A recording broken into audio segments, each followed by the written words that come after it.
right. We're selling ours. We are looking to Washington and Sacramento and saying, make me feel safe and secure. And God said that's idolatry.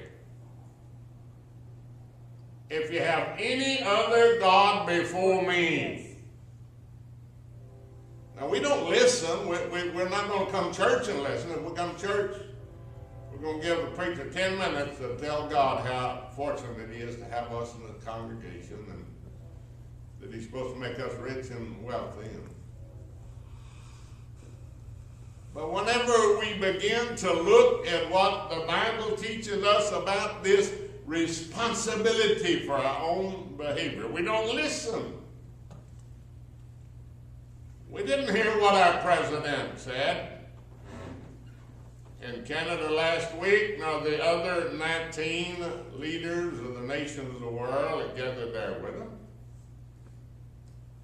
We have ears to hear, but we don't hear. We have eyes to see, but we can't see. I used to think this church was empty because of me. It's empty because people do not want to hear that God gave us a paradise and we've got paradise lost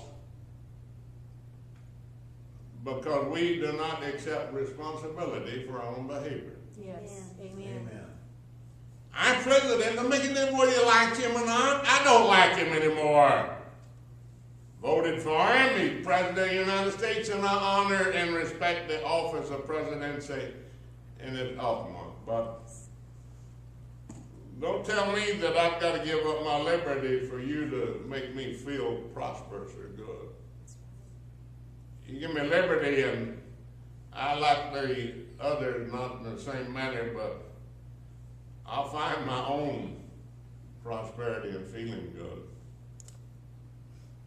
234 years, the greatest problem America faces today. The greatest problem the world faces today is what I've been trying to explain to you people for the last several weeks. Yes. But somehow or another there's a filter that comes down over our intellect, over our thinking, and we shut it off, block it off.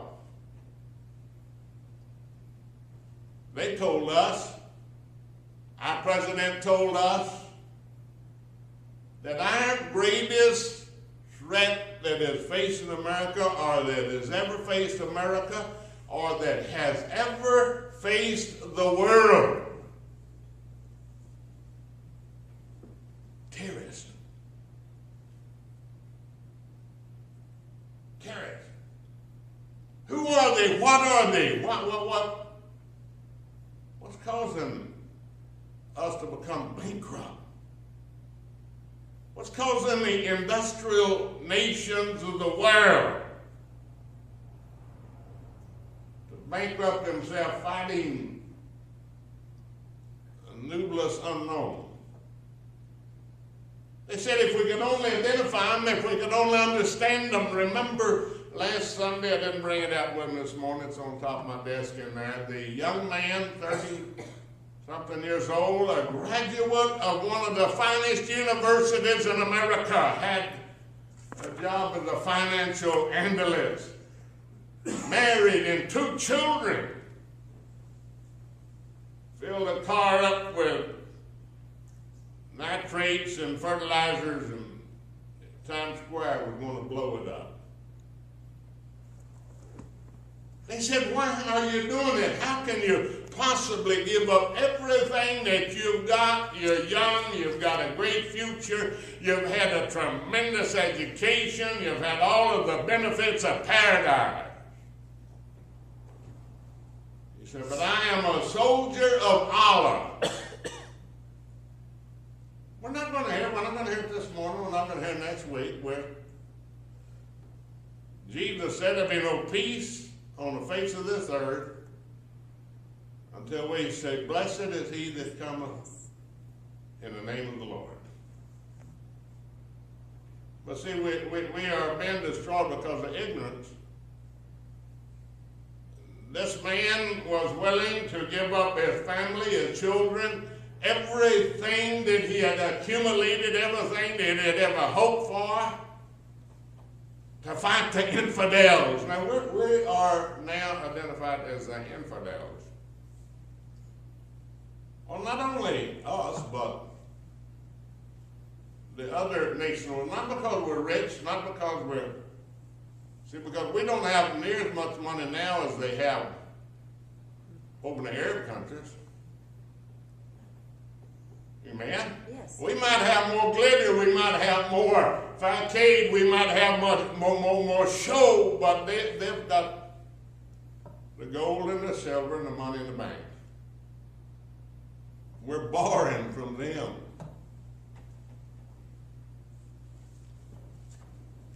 What is the greatest threat that we face in America? How can a young man take and give it all up and say that he's doing it in the name of Allah? How can we be determined to be infidels? Now, the term infidel in the Arabic, in the English, in the Hebrew, and even in the Archie, faithless, no faith. We've become a faithless generation. Yes.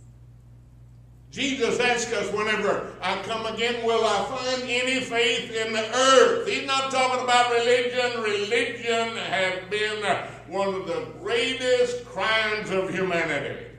Yes. I'm not talking about it just because of Bill Maher and all of his nonsense. But look out throughout history.